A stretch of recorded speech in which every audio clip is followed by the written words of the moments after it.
Well, hey now. Welcome to Fitz's Electric Bar. And this installment, I am doing a shout out to Mike, MGK, out in Boston land. He gave a shout out for me, which I appreciate, but he also set up a contest of sorts, or at least a challenge, and it is songs with the word love in it. So I've tried to draw from a wide range of artists and different types of love songs, because there are many different types of love. Some strange, some scary, some stocky. And I'm not talking about asparagus, different kind of stocky. Okay, so kicking it off. Love. I'm not sure how many I have here, Mike, but I think I've got about 12, so hopefully this is going to work. Terry Hall passing away recently. I thought I would draw something from not the Specials, but Fun Boy 3. And this project followed the majority of the Specials work. Fabulous band. Did a great cover of Our Lips Are Sealed by the Go-Go's. But the song here, The Tunnel of Love. And excellent record. Fun Boy 3. Production on here is really good. Really great grooves. Oh yeah, I just realized that. David Byrne produced this. Fun Boy 3. You can't have a focus on love songs so that's something in the soul and R&B category. In fact, I could probably fill this up with, a single Temptations record, but got to go with, sorry for the little ring thing, Aretha Franklin, Queen of Soul. And on this one, I Never Loved a Man. I mean, this is the genuine stuff, right? This is absolutely hard on the sleeve, leaving it all on the floor. Aretha Franklin. Oh, it's beautiful.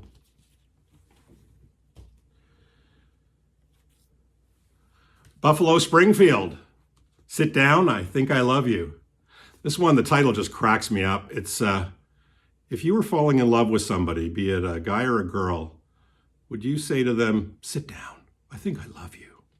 It seems a little intense and serious. It doesn't exactly, to me, hold up the visceral and excitement of love, but whatever. Buffalo Springfield, Sit Down, I Think I Love You. This is on a compilation. Of course, Neil Young, Stephen Stills, Richie Furay, Jim Messina. So just a fabulous, I mean, the Buffalo Springfield had a very short run. They re-released, or they repackaged up some of their stuff, but some really great material from Stills and Young in particular, but others as well.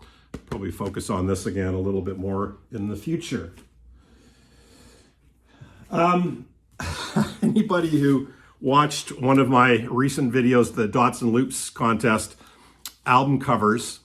So if we're going to talk love, Shot of Love. I'll tell you what, I'm trying to systematically within the vinyl community build a love for this particular record. I'm a huge Dylan fan. When this came out, I think it was 81. Yeah, 81. Living in Kingston. A friend and I got into this album in a big way. And we couldn't understand why there was so much blowback on this album, because this was the third in his gospel, born again kind of thing. And I think for most people, they were kind of done with it. I mean, they may have been done with it shortly after Slow Train. But once Saved came out with that ridiculous cover, most people were kind of like, what the hell is Dylan doing? This album, to me, it's got some weak stuff on it, but it also has some really outstanding stuff on it.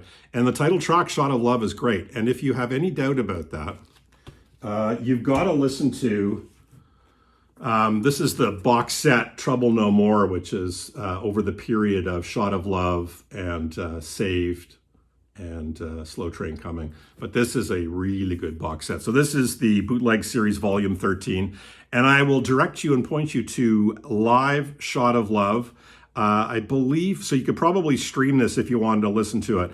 But you look up the word incendiary in the dictionary, and this version of Shot of Love is there. July 25th, 1981. On this particular box, it's the second disc, but I believe that this is also on the more abridged version of Trouble No More. And it is awesome. It is like so powerful. Shot of Love. Bob Dylan, baby.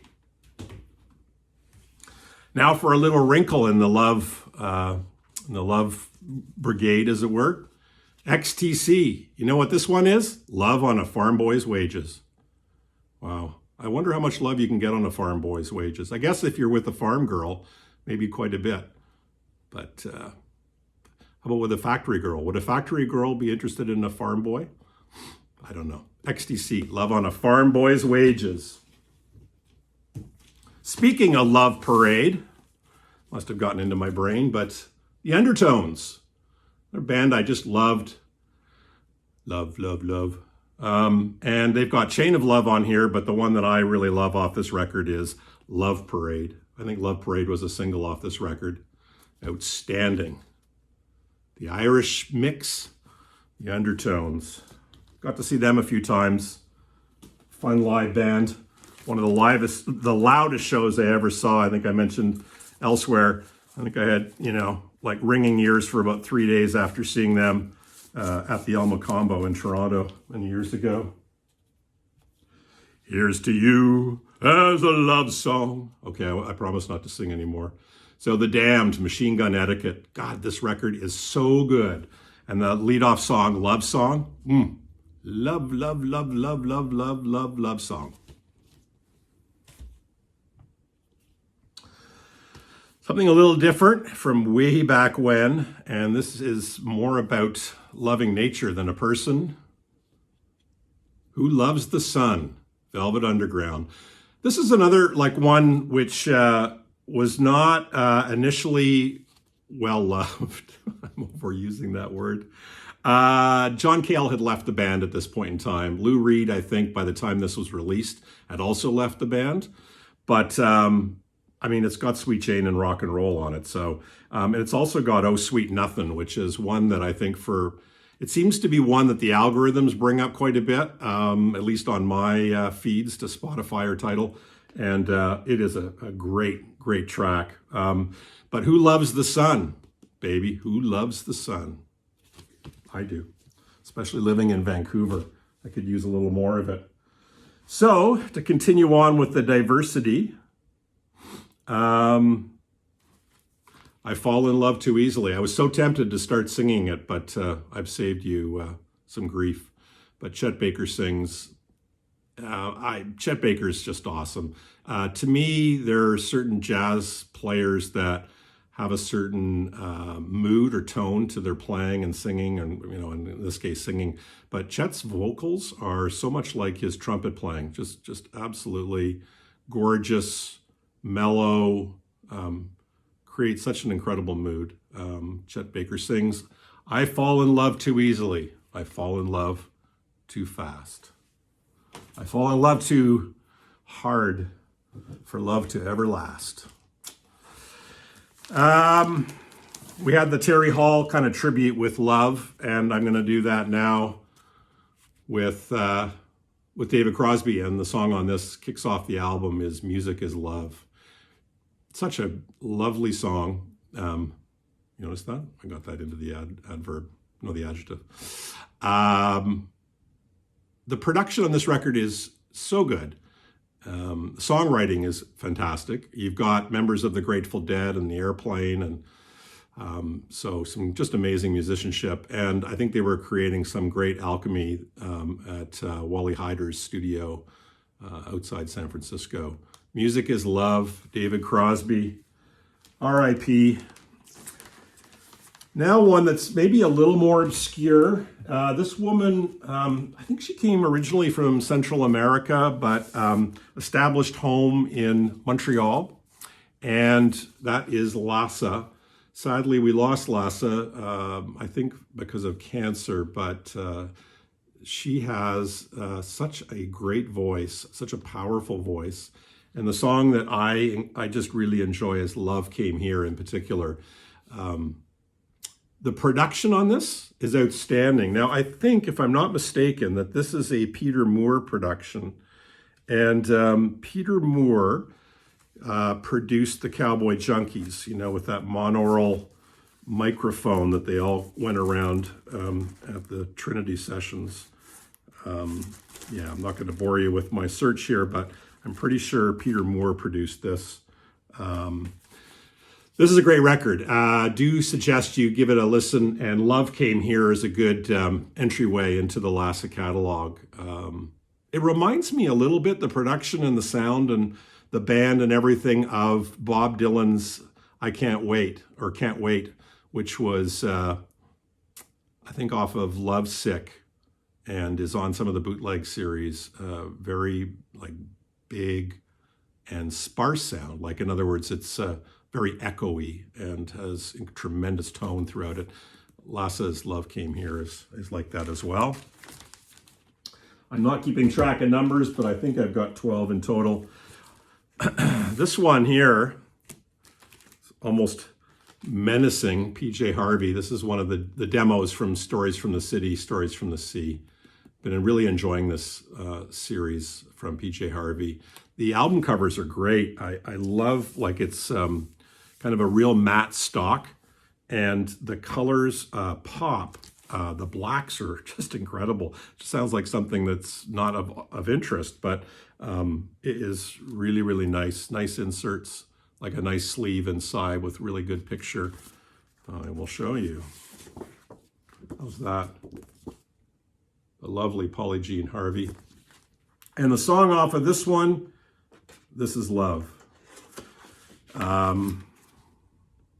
Love the song. It's beautiful. PJ Harvey. And finally, and this seems appropriate for the finale.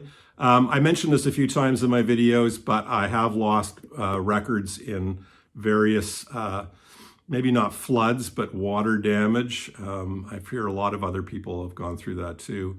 And sadly, I think I lost my Quadrophenia, original copy of Quadrophenia and the Who in that. But you probably can guess, I think one of the most definitive love songs, Love Reign O'er Me, off Quadrophenia. Just sends chills down my spine. This is the Super Deluxe limited edition, blah, blah, blah. But Quadrophenia still does it for me. This comes up on my various episodes quite frequently, and I'm not going to apologize for it. Some people are very much into just showing fresh, different things each time. I'm figuring not everybody's going to be watching all my videos, and when something is really great, it's going to reappear in various forms, different themes that I do. So, Mike, MGK, this one's for you. This one's for everybody else. Let's get behind them and do videos on songs of love, and if you can, maybe do some things that are a little bit diverse and not just your typical silly love songs. All right. If it's an electric bar, we'll catch you soon. Take care. Bye-bye. Carpe diem. And for Valentine's Day, a picture of my betrothed. This was us hiking in Nepal up in the Annapurna circuit. Happy Valentine's Day, baby.